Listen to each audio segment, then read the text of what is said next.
गुरुदेव ध्यान संग्रहाय नमः। प्रिय दर्शकों नमस्कार, मैं ज्योतिषाचार्य जिगर परीख आप सबका स्वागत करता हूं। फरवरी महीने में कैसे रहेंगे नौ ग्रह के तेवर, फरवरी महीने में कौन से ग्रह कब बदलेंगे, कौन सी राशि में परिवर्तित होंगे और कैसा रहेगा आने वाला ये जो महीना है फरवरी 2022, इसके बारे में मैं बात करता हूँ। लेकिन मेरी बातचीत को मैं शुरू करूँ उससे पहले मैं बताना चाहूँगा कि इस महीने कुछ बदलाव हमें देखने को मिलेंगे। कुछ ग्रह राशि परिवर्तित भी करेंगे। जैसे मैंने कहा था मेरी बात में उत्तरायण स्पेशल में कि त्रैग्रही योग का निर्माण हो चुका था सूर्य बुध और शनि के बीच में मकर राशि में, और फिर शनि अस्त के हो जाएंगे जो अभी कंटिन्यू यानी कि अभी भी अस्त के वो चल ही रहे हैं। उसके साथ साथ सूर्यदेव अपनी राशि परिवर्तित करेंगे और वो कुंभ राशि में सूर्य और गुरु का एक गजब का कुंभ राशि में संयोग होने जा रहा है। उसके साथ साथ 24 तारीख को त्रैग्रही योग फिर से एक हमें देखने को मिलेगा मकर राशि में। कैसे, मैं आपको बताना चाहूँगा कि महीने के अंत की तरफ जैसे ही सूर्य देव कुंभ राशि में जाएंगे, उसके बाद 26 तारीख को मंगल भी राशि परिवर्तित करेंगे। जी हाँ, मंगल राशि परिवर्तित करेंगे और वो राशि परिवर्तन करके जाएंगे मकर राशि में, यानी कि सूर्य की जगह पर मंगल होंगे मकर राशि में। शनिदेव, मंगल और बुध की एक अद्भुत युति देखने को हमें मिलेगी। लेकिन एक ही जगह पे शनि के घर में मंगल का आना और उसी के साथ साथ अस्त के शनि का क्या कैसा प्रभाव रहेगा, उसके साथ साथ कुछ दिनों के बाद हमें देखने को मिलेगा तकरीबन मंथ के अंत के दौरान मकर राशि में शुक्र भी प्रवेश करेंगे मकर राशि में, यानी कि त्रैग्रही योग की जगह पर हमें चार ग्रही योग या चतुर्ग्रही योग भी देखने को मिलेगा। ये कुछ बड़े बदलाव मैंने बताया आपको कि ये बदलाव रहेंगे। फिर 4 फरवरी को बुध मार्गी अवस्था में चले जाएंगे, वो भी मकर राशि में। क्योंकि बुध के लिए मैं कह सकता हूँ कि कुछ ज्योतिष उन्हें नपुंसक ग्रह भी कहते हैं, कुछ ज्योतिष बुध को बाल्य ग्रह भी कहते हैं, जो हमेशा शरारत करता रहता है, जल्दी से काम करता है। बोलते हैं ना, बच्चा एक जगह पे टिकता नहीं है, उसको सब चीज़ अभी चाहिए, पेशेंस नहीं होता है बच्चों के पास में। बिल्कुल 9 ग्रहों में बच्चा अगर किसी को कहा जाता है वो है बुध को, मरकुरी। तो ये कुछ बड़े बदलाव हमें देखने को मिलेंगे। त्रैग्रही योग खत्म भी होगा मकर राशि में और मंथ के अंत में 26 तारीख को त्रैग्रही योग भी होगा, और जैसे ही शुक्र 27 तारीख को फिर से मकर राशि में जाएंगे तब चतुर्ग्रही योग या 4 ग्रही योग भी हमें देखने को मिलेंगे। लेकिन उसी महीने यानी कि फरवरी में ही हमें 24 तारीख को गुरु अस्त के हो जाएंगे, क्योंकि सूर्य और गुरु की वजह से, उनकी युति की वजह से गुरु भी अस्त के हो जाएंगे। अब अस्त का होना एक नेचुरल प्रोसेस है। मान लीजिए कि आपको दोपहर में कोई अगर काम करने भेज दे धूप में, तो सबसे पहले हमारा रिएक्शन होगा धूप बहुत है, ऐसा करके हम शेडो में चले जाएंगे या फिर सनग्लासेस चढ़ा देंगे, क्योंकि हमारी आंखें बंद हो जाती है। उसी तरह ग्रह भी अपनी आंखें बंद कर देते हैं अगर वो ग्रह सूर्य के नज़दीक चले जाते हैं या सूर्य उनके नज़दीक आते हैं तो। उसके साथ साथ हमें ये भी देखने को मिलेगा कि जैसे जैसे मंथ एंड की तरफ हम लोग जाएंगे, जैसे जैसे फिलहाल मकर राशि में सूर्यदेव है तो वो राशि परिवर्तित जरूर करेंगे, लेकिन डिग्रिकली जैसे जैसे वो बढ़ते जाएंगे तो बुध और सूर्य के बीच में हमें बुध आदित्य नामक योग भी देखने को मिलेगा। तो ये थी मेरी कुछ जनरल बातें फरवरी महीने के लिए। आइए शुरू करते हैं मेरा राशि प्रेडिक्शन।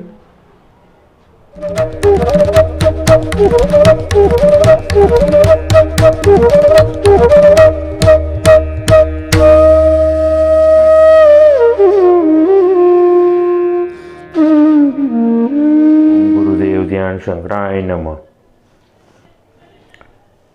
नमस्कार।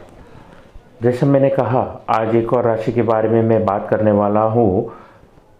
आज मैं बात करने वाला हूँ सौरमंडल की दूसरी राशि के बारे में, वृषभ लग्न या टोरस के बारे में मैं बात करने वाला हूँ। नए लोगों को मैं बताना चाहूँगा कि अगर आपको नहीं पता है कि आपकी लगन कौन सी है तो आपको करना क्या है, आपकी कुंडली आपको खोलनी है और सेंटर में जो नंबर लिखा है वो होगा आपका लगन राशि। मेरे जो भी प्रिडिक्शंस रहेंगे वो सूर्य न चंद्र, मेरे सारे प्रिडिक्शंस लगन राशि के हिसाब से रहेंगे। आइए शुरू करते हैं। महीने के पहले दिन, 1 फरवरी को वृषभ लग्न के जातकों के लिए या वृषभ लग्न के जातकों के लिए कुंडली कुछ ऐसे बनी थी। आपके लगन से सप्तम भाव में पूर्ण रूप से काल सर्प दोष देखने को मिला था। लगन में राहु, सप्तम भाव में केतु, आपके अष्टम भाव में जहाँ पे धन राशि बिराजी है वहाँ पे मंगल और शुक्र की युति थी। उसके साथ साथ आपके भाग्य स्थान में चंद्रमा, सूर्य, बुध और शनि की युति देखने को मिली थी और आपके कर्म स्थान में शुभता देते हुए देवगुरु बृहस्पति भी विराजे हुए थे। तो कैसा रहेगा फरवरी 2022 वृषभ लग्न के जातकों के लिए? मैं कहना चाहूँगा आने वाले वक्त में ये वक्त या ये महीना थोड़ा स्टेबिलिटी को दर्शाने वाला है, क्योंकि लगन में बैठे हुए राहु पंचम दृष्टि से और सप्तम दृष्टि से आपको कहीं ना कहीं परेशान करने वाले हैं और नवम दृष्टि से भी आपको परेशान करने वाले हैं। लगन में बैठे हुए राहु आपको कहीं ना कहीं गलत डिसीजंस, बहकावे में आ जाना, बहक जाना, ये सारे लक्षण होते हैं राहु के। कि राहु, ऐसा ग्रंथों में कहा गया है कि केवल सर है। लगन यानी इंसान खुद। लगन राशि से हमें बहुत कुछ पता चलता है। लगन यानी इंसान खुद। तो अगर आपकी बुद्धि भटक जाती है तो सीधी सी बात है, कहीं ना कहीं राहु का उसमें इन्वॉल्वमेंट रहेगा। अब मैं बात करूंगा ऋषभ लगन के जातकों के लिए हेल्थ के बारे में। देखिए, आपके हेल्थ में ये महीने कहीं ना कहीं थोड़ा बहुत उतार चढ़ाव देखने को मिलेगा, लेकिन अप्रैल तक, क्योंकि राहु आपकी राशि में ही रहने वाले हैं, केतु आपके सप्तम भाव में ही रहने वाले हैं, तो मैं कहना चाहूँगा वृषभ लगन के जातकों को कि आप थोड़ी स्टेबिलिटी दिखाइए, थोड़े मैच्योर डिसीजंस लीजिए और हेल्थ पॉइंट ऑफ व्यू से अगर आप टू व्हीलर ज़्यादा ड्राइव करते हैं तो बिना हेलमेट के बाहर ना निकले। कोई भी जल्दी या कोई भी fast moving decisions, quick decisions ना लें। हो सके तो आपके घर में कोई बड़े हैं, आपके गुरुजन हैं, माता पिता है या आपकी वाइफ ही क्यों ना है, तो उनसे आप सलाह मशवरा ज़रूर करिए। वर्किंग प्रोफेशंस वालों के लिए मैं पहले बात करना चाहूँगा। वर्किंग प्रोफेशंस वृषभ लगन के जातकों के लिए लगन में बैठे हुए राहु और सप्तम में बैठे हुए केतु कहीं ना कहीं आपको गलत डिसीजंस दिलवा रहे हैं। रिस्क लेना, फाइनेंशियल रिस्क लेना आपके लिए खतरनाक साबित हो सकता है।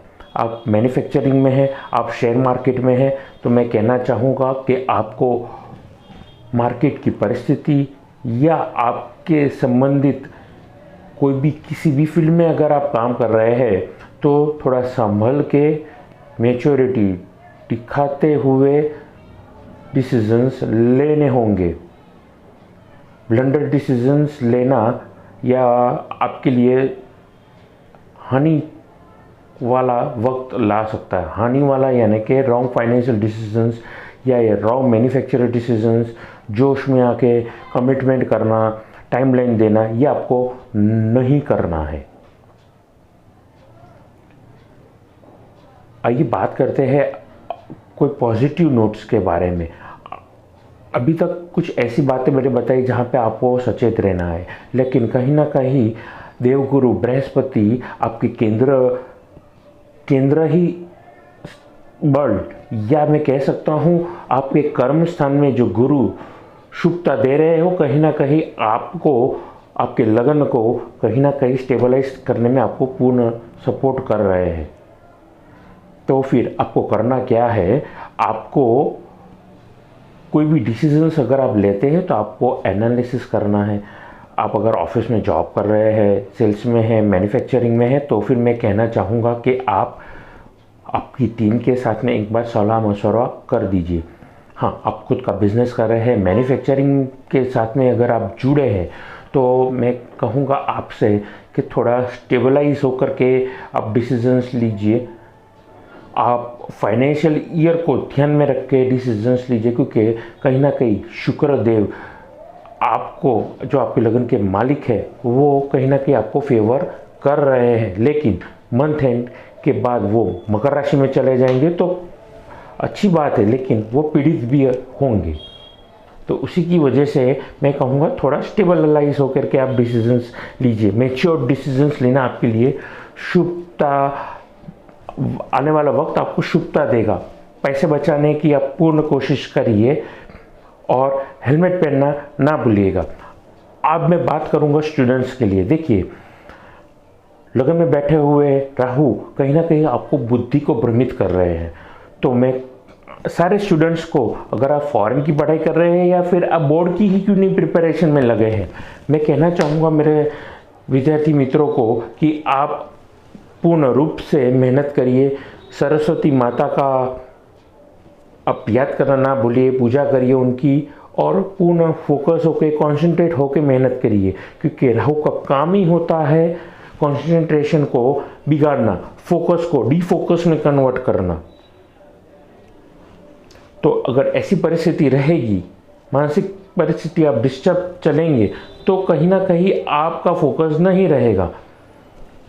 आइए मैं बात करता हूँ जनरल उपायों के बारे में। स्टूडेंट हो गए, बिजनेसमैन हो गए, या फिर आपको वृषभ लग्न के जातकों के लिए हेल्थ की बात हो गई। आपको करना क्या है, सिंपल सा छोटा सा एक काम, हनुमान जी की उपासना करना। उनके मंदिर में जाइए, जो तेल उनको अर्पण किया जाता है उसका टीका करना। उनके पैरों में, उनकी मूर्ति में हमें अक्सर देखा है कि उनको शनिवार वाले दिन और मंगलवार वाले दिन खास करके उनके दिन माने जाते हैं, और बहुत श्रद्धालु, बहुत सारे भक्त उनको तेल, उड़द और सिंदूर अर्पित करते हैं। तो आपको करना क्या है, उनके पैरों में से जो भी तेल है या उनके पैरों में आपको अपना सर रखना है, और इस वाले उंगली से आपको उनके पैरों में से टच करके वो तेल का टीका यहाँ पे सेंटर में, दो आँख के बीच में, सेंटर में आपकी थर्ड आई की तरफ आपको टीका करके आपको प्रार्थना करनी है कि आपके जितनी भी तकलीफ़ है, जितने भी अड़चन है, वो हटा दीजिए। आपको मांगना पड़ेगा। संकट कटे मिटे सब पीरा, जो सो मेरे हनुमत बलबीरा।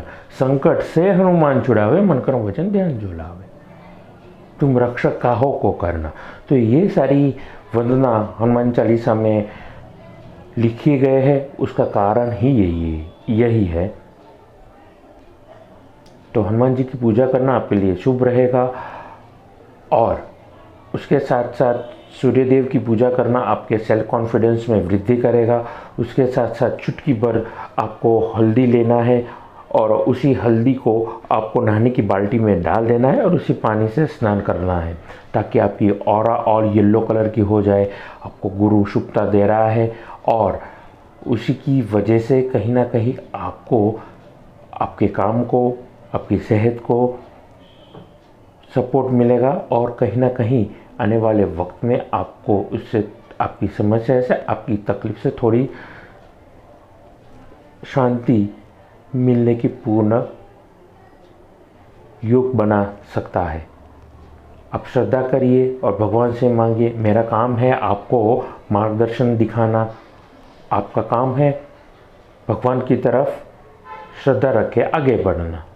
तो इसी की वाणी के साथ मैं अपनी बात को यहाँ पे विराम दूँ।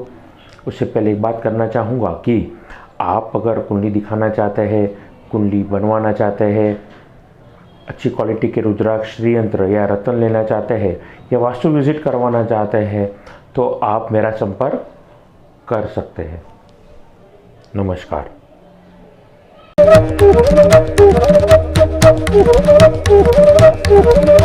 Thank you.